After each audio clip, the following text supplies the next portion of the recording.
Have you ever noticed how your parents, or maybe you yourself, treat money in a way that seems strange? You watch a boomer buy a new car on a whim.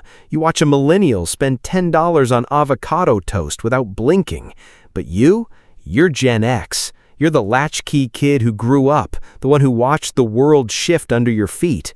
And your relationship with money isn't a spending habit. It's a survival manual written in invisible ink. Today, we are cracking that code. By the end of this video, you will understand exactly why you hoard cash but hate budgets, why you distrust every institution offering you security, and why your financial anxiety has nothing to do with the number in your account and everything to do with the year you were born. Think about the first time you understood money.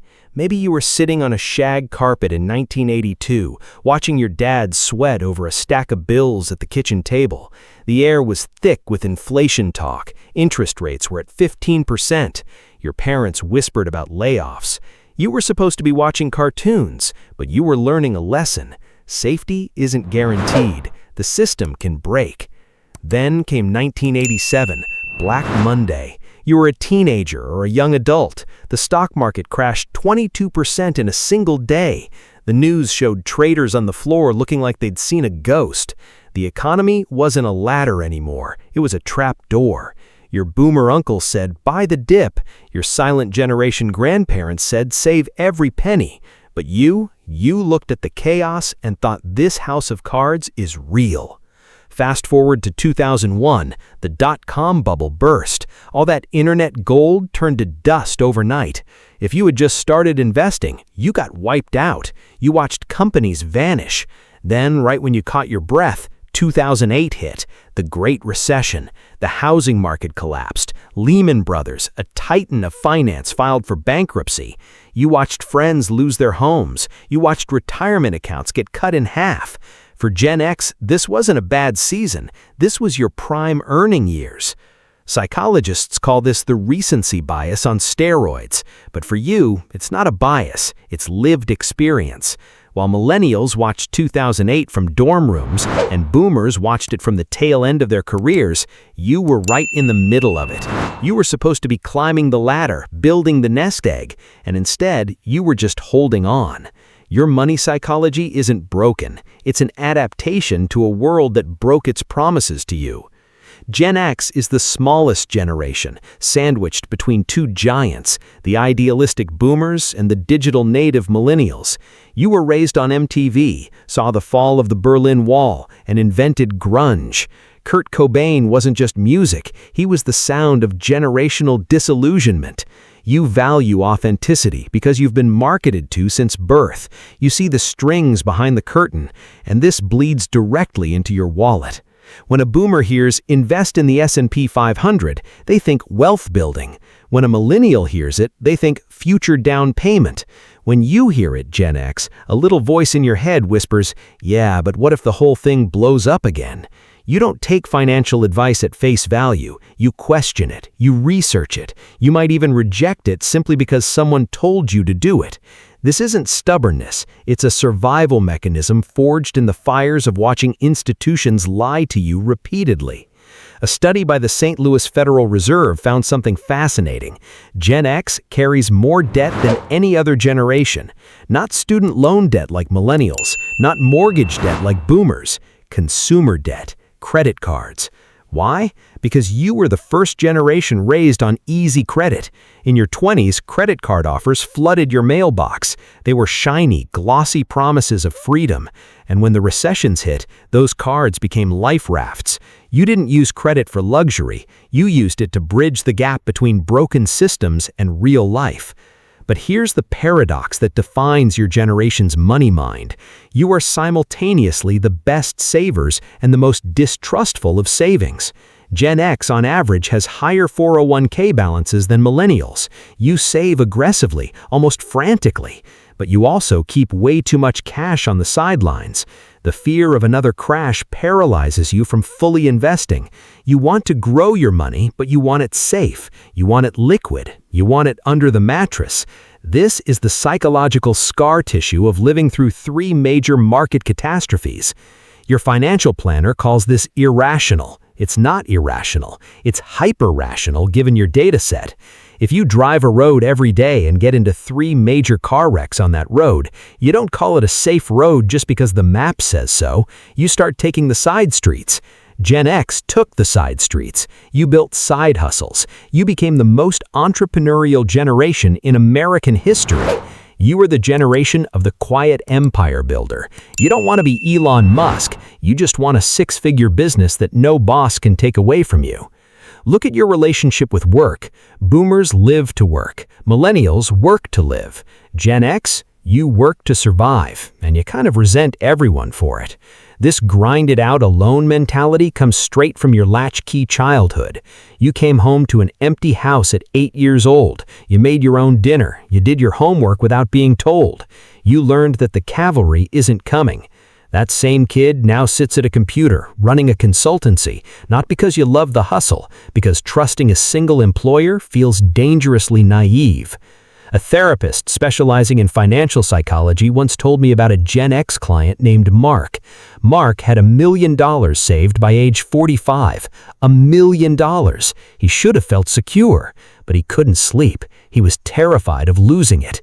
His advisor told him to invest more aggressively. Mark fired him and bought a rental property instead, something he could touch, something real.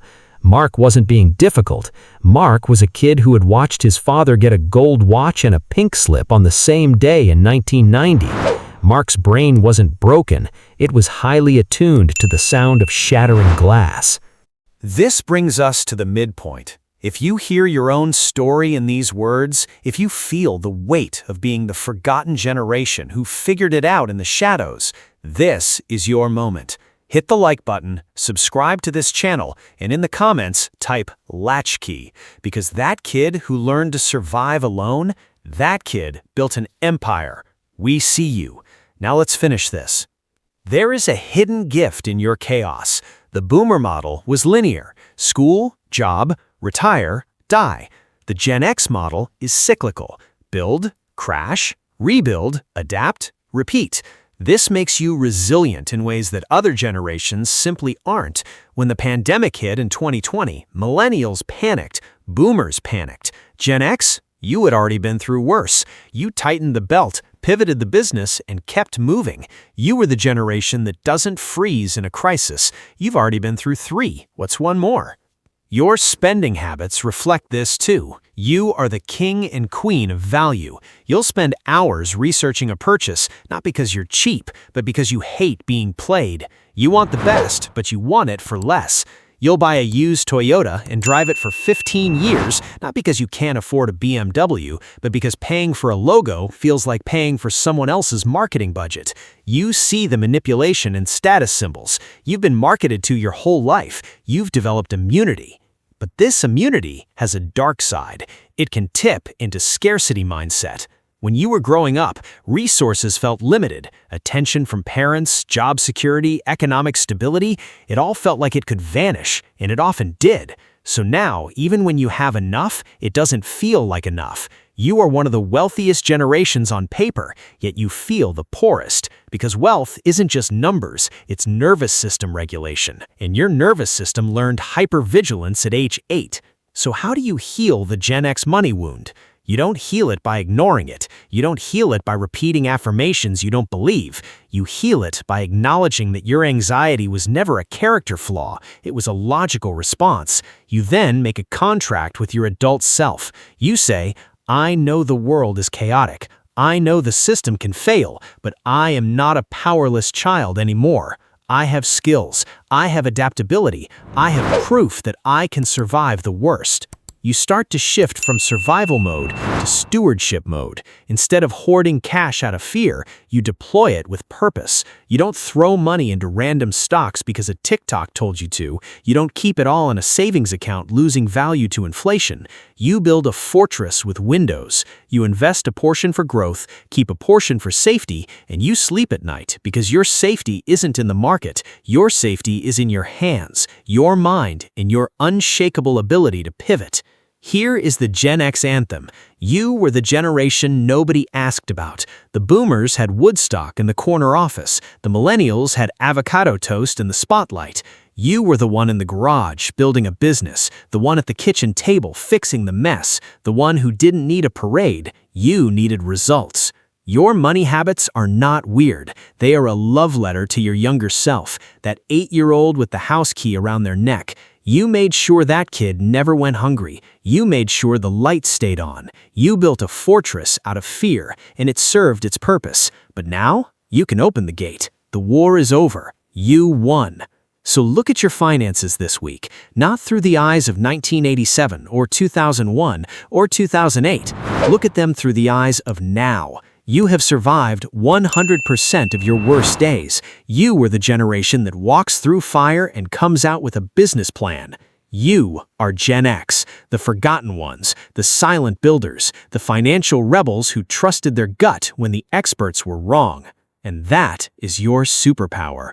Own it, use it, and finally, let yourself enjoy the peace you've earned. You don't have to earn it anymore. You already did. The Latchkey kid can finally unlock the door and rest. This is your time. Not to chase, not to hoard, to build with the quiet confidence of someone who has seen it all and is still standing. This is the psychology of Gen X money.